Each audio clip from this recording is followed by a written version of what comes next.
On the news, Senate gives President Buhari deadline for submission of 2021 budget. Ekiti State Governor Kayode Fayemi joins list of Nigerian governors to test positive for COVID-19. And Ugandan opposition figure Bobby Wine launches political party ahead of next year's general election.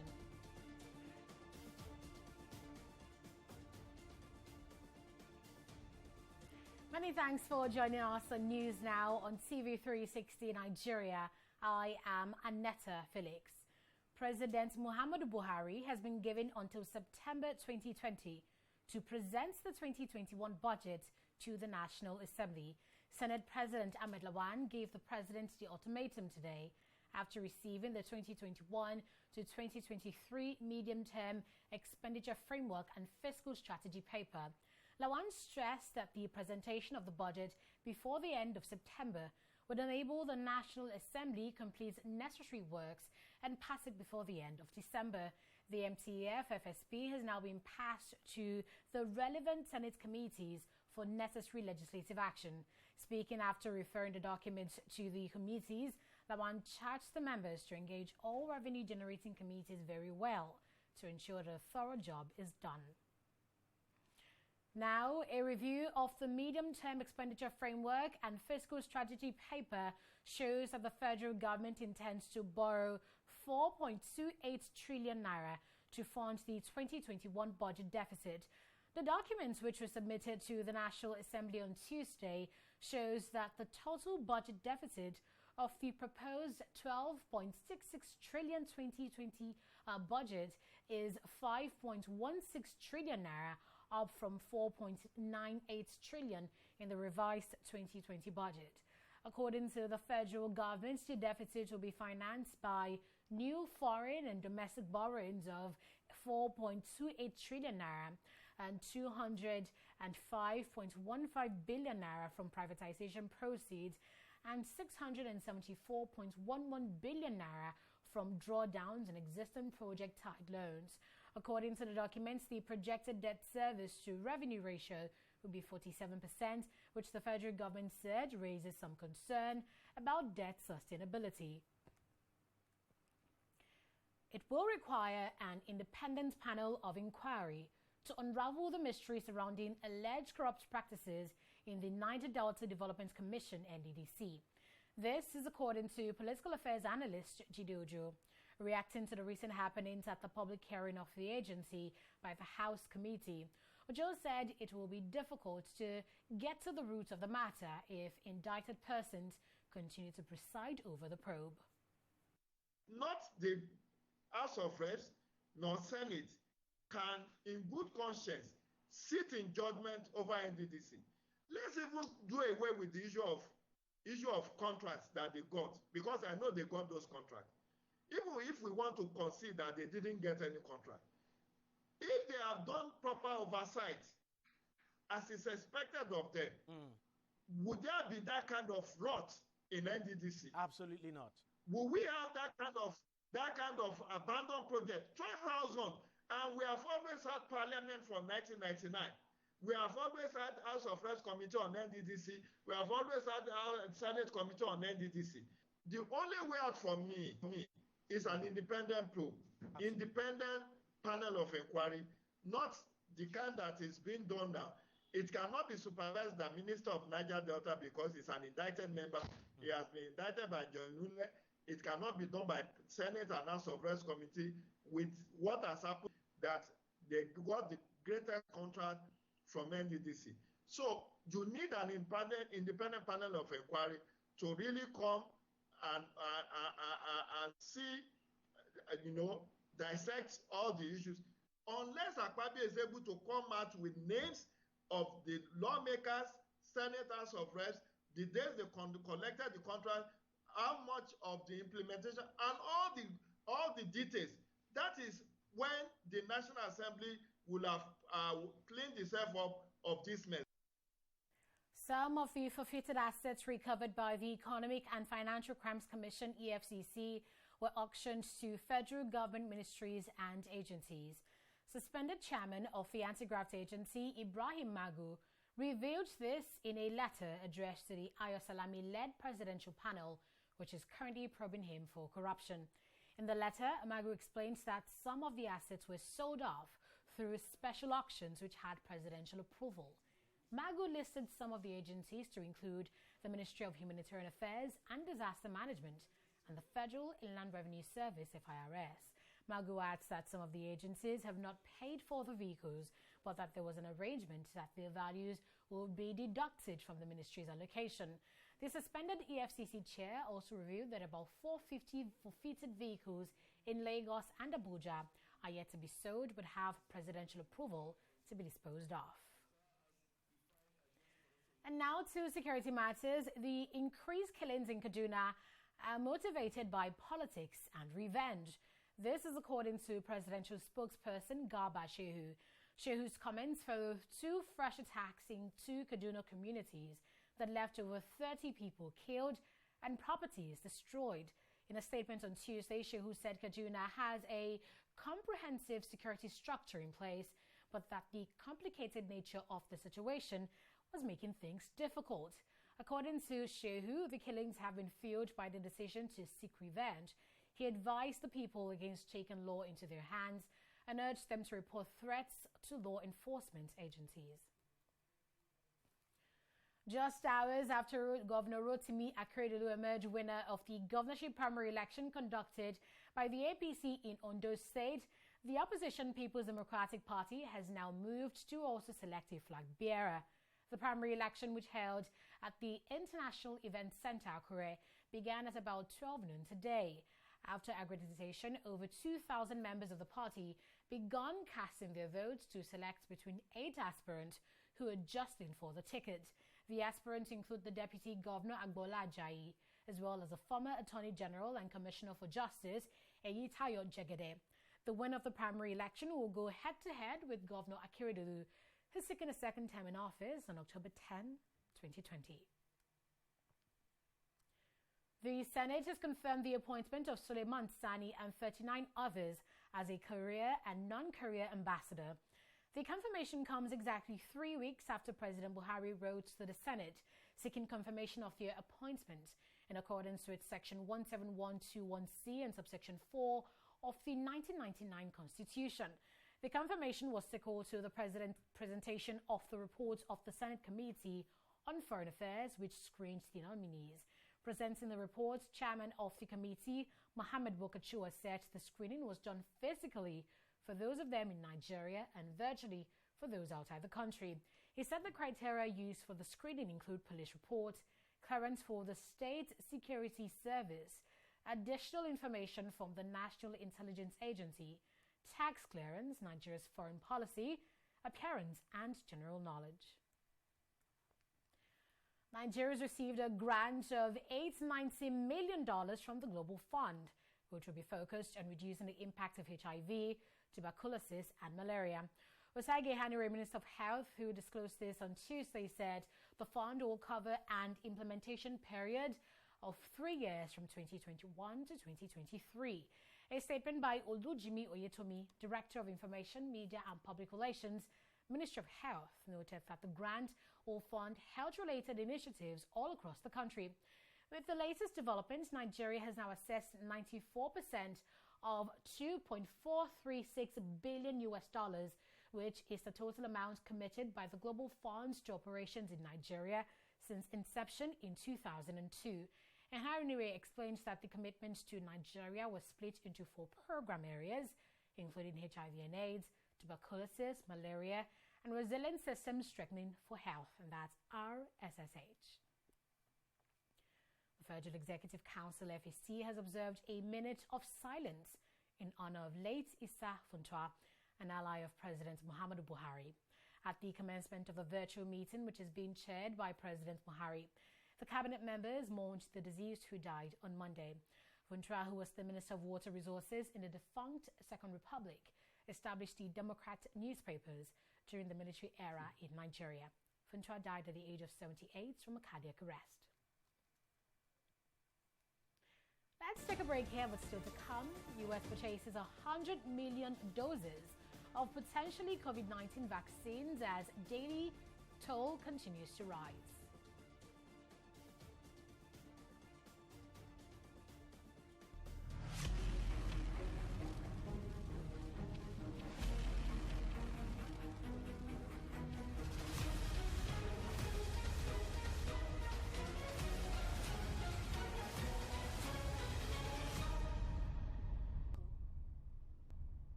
Mr. Job!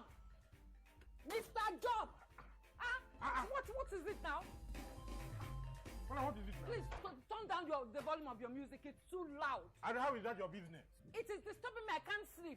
And the same way you are disturbing my right to good music and where I enjoy it. Eh? What's wrong with you? Is there another person complaining?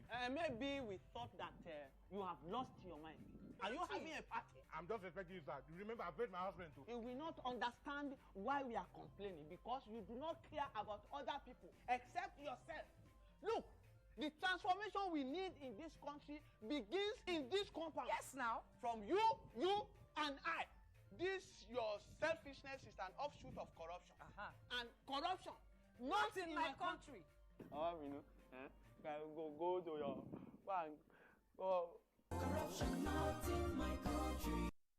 In the last 3 years, we have built a multi-purpose center, which is the envy of all in our constituency. And I can tell you that the people who are living there are already enjoying it. Guy, do you think what this man just said is true? See, I seriously doubt. I'm sure it's one of those their silly lies. And wait, do you know there's a way to find out if these things he's saying is true or not? This is the Construct app. It gives people like us a sure way to track implementation of constituency projects. It gives valid and verified information on location of projects, amounts allocated, amount funded, the level of job done, and even the profiles of concerned legislators. You and I can post directly on this app. Are you serious? This is the Go-To app if you want to know how our Commonwealth is being expanded by the government. Wow. Let's even see if what this man said is true. Show me. The Construct app is developed by Other People Nigeria with support from USAID and is available on both Google Play Store and Apple Store. And it's true. Of course, I told you. Welcome back. Here are some of our top stories tonight. President Muhammadu Buhari has been given until September 2020 to present the 2021 budget to the National Assembly. Senate President Ahmed Lawan, who gave the ultimatum today, said the early submission of the document would enable the National Assembly complete necessary works and pass it before the end of December. Some of the forfeited assets recovered by the Economic and Financial Crimes Commission were auctioned to federal government ministries and agencies. Suspended chairman of the anti-graft agency, Ibrahim Magu, revealed this in a letter addressed to the Ayo Salami-led presidential panel, which is currently probing him for corruption. In the letter, Magu explains that some of the assets were sold off through special auctions, which were approved by the president. We also told you that the Senate has confirmed the appointment of Suleiman Sani and 39 others as a career and non-career ambassadors. The nominees who were selected by President Muhammadu Buhari were confirmed after the Senate Committee on Foreign Affairs presented a report to the House today. According to the chairman of the committee, the screening was done physically for those of them in Nigeria and virtually for those outside the country.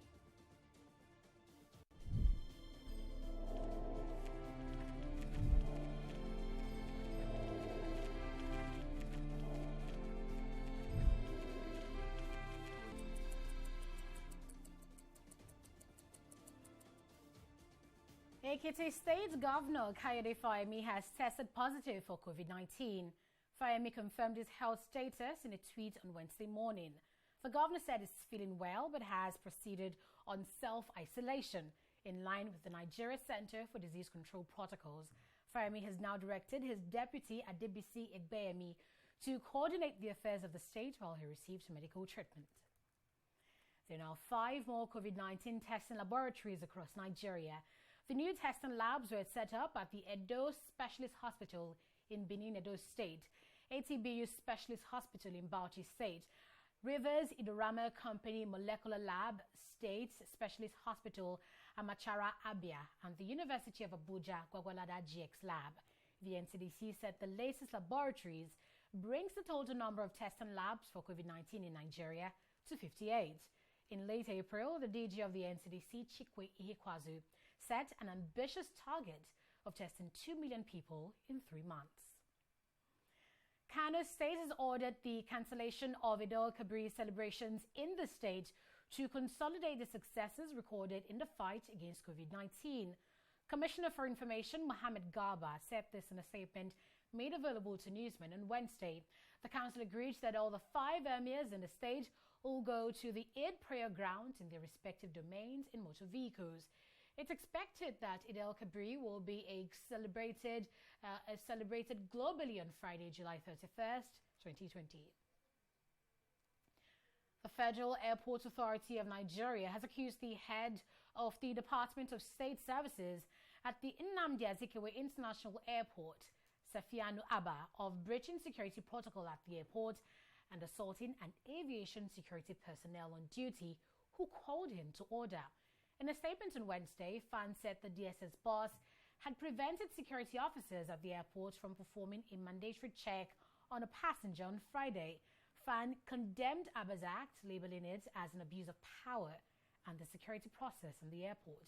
Just last week, the airport authority accused former governor of Zamfara State, Abdulaziz Yari, and Adamawa State Governor Umar Fintiri of breaching COVID-19 protocols at its airports. The Bill and Melinda Gates Foundation has donated $1 million to help in the fight against the COVID-19 pandemic in Nigeria. The United Nations Finance Support Platform, One UN COVID-19 Response Basket Fund, received the fund on Tuesday. According to the United Nations Development Program, the donation is aimed at supporting Nigeria's response and the management of the COVID-19 crisis and the realities of post-crisis, particularly in the protection of vulnerable persons. Receiving the fund on Tuesday, UNDP Nigeria representative Mohammed Yahya said the One UN Response Basket Fund is a timely opportunity to collaborate with Nigeria and channel financial contributions towards the COVID-19 response. Scientists have known for several months that the new COVID-19 can become suspended in microdroplets expelled by patients when they speak and breathe. But until now, there was no proof that these tiny particles are infectious. A new study by scientists at the University of Nebraska that was uploaded to a medical preprint site this week has shown for the first time that SARS-CoV-2 taken from microdroplets can replicate in lab conditions. This boosts the hypothesis that normal speaking and breathing, and not just coughing and sneezing, are responsible for spreading COVID-19. This also proves that infectious doses of the virus can travel distances far greater than the 6 feet or 2 meters urged by social distancing guidelines. Well, the United States government has agreed to pay $1.95 billion or 1.68 billion euros to secure 100 million doses of a potential COVID-19 vaccine being developed by U.S. pharma giants Pfizer and Germany's BioNTech. In a statement on Wednesday, BioNTech said the U.S. also has an option to purchase an additional 500 million doses.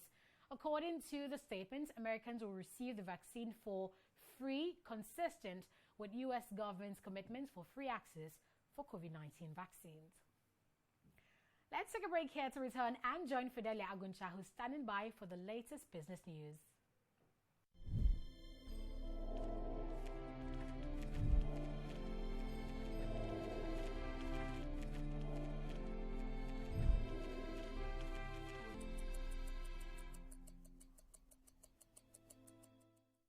On TV360, we don't just ask the questions. What is wrong with amending the Constitution the way the National Assembly members have been doing it? We seek answers. Constitution is constituent. Our problem is not lack of laws. Our problem is lack of the willpower to implement our laws. Answers that provide clarity. While we negotiate, we should try to make it a point that the girls must be complete. The clarity you need to make informed judgment so that you can make the right decision and take action.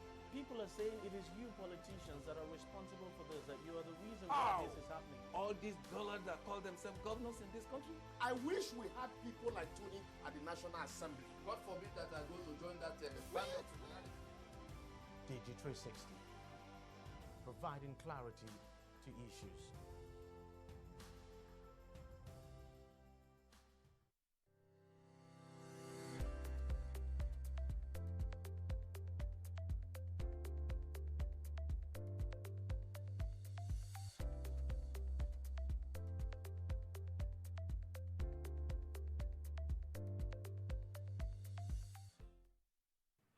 You're welcome back. Let's now join Vidal Aguncha, who has great news on the infrastructural development projects in Nigeria.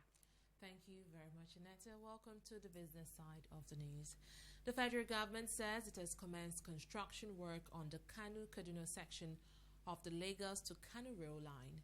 Minister of Transportation, Rotimi Amechi, who announced the development, said workers deployed to the site began construction on the multi-billion-naira rail project on Wednesday.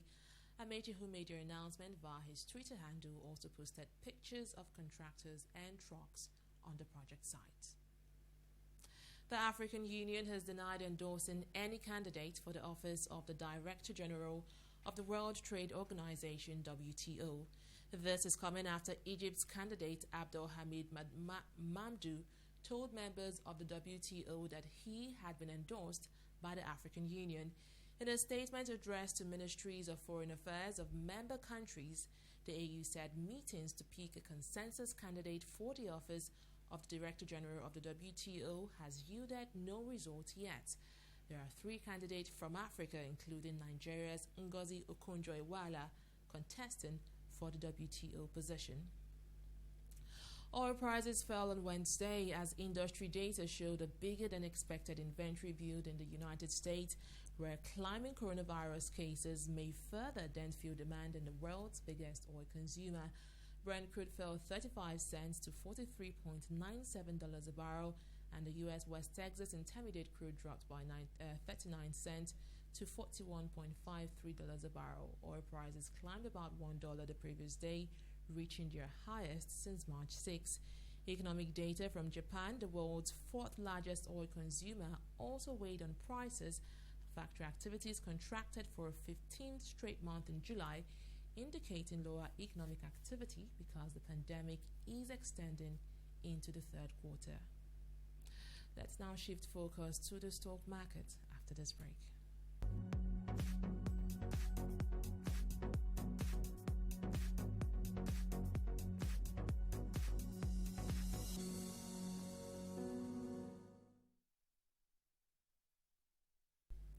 Welcome back. Now, the effort of profit takers and bargain hunters was almost at par today at the NSE as the market closed flat with very little changes in key indices. A closer look at these indices, however, indicates that the bears still had the upper hand today as the market value dropped by 487 million naira at the close of trading. Now, with the negative outlook, the number of deals dropped by 25 points, but there was an increase in the value and volume of deals traded when compared to what we saw during the previous session. Let's now look at top gainers today. May and Baker, Etana PLC, NIMET, as well as Fitson Healthcare PLC are topping the list of gainers today, but it was a bad day for GlaxoSmithKline, AfriPrud Investment, Caverton PLC, and Sterling Bank. Let's now move to the foreign scene. Now we can see that the Dow Jones is rising by over 100 points as news of the U.S. purchasing millions of doses of potential COVID-19 vaccine serving as catalyst for investors. The FTSE is, however, dropping, falling by about 130 points as a drop in the pounds actually. The Nikkei is also falling by 130 points, as we can see, as the relationship between the U.S. and China worsens.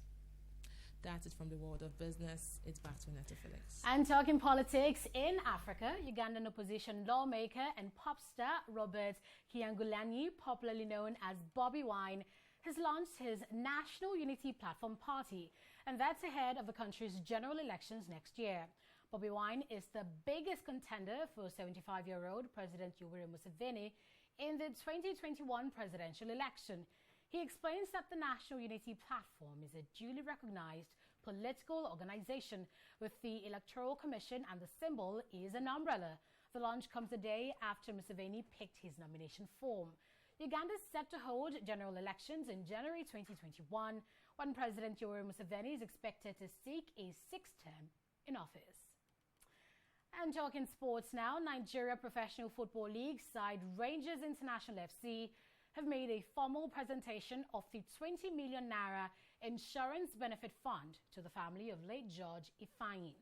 According to reports, the check was delivered on Tuesday, July 21st, and received by the late player's brother, Sonny Onwubiko, on behalf of the family.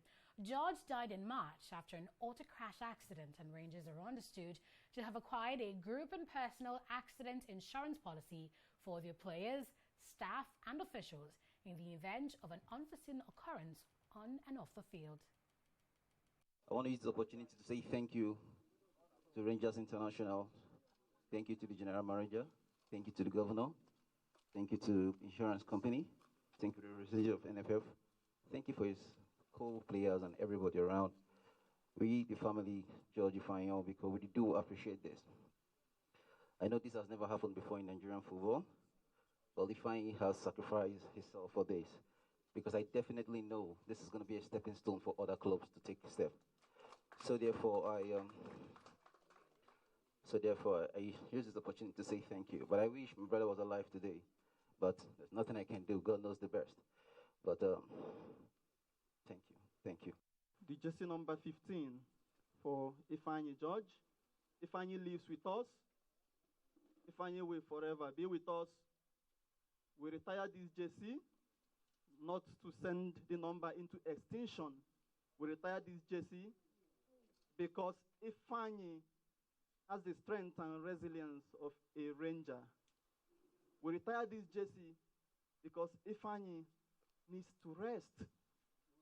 We retire this jersey because Ifeanyi broke a lot of genes, one of which was the victory at the center of Cairo against pyramids. That long goal that still reverberates in our minds. We retire this jersey to celebrate a soul that is so pure. Note that he lives with us, and that is why we don't use words. He lives with us, everyone. Ifeanyi lives with us. We retire this jersey in honor of the foundation of Rangers. We retire this jersey, and we say that in retiring this jersey, this incident will never befall us again. And that's it on News Now on TV360 Nigeria.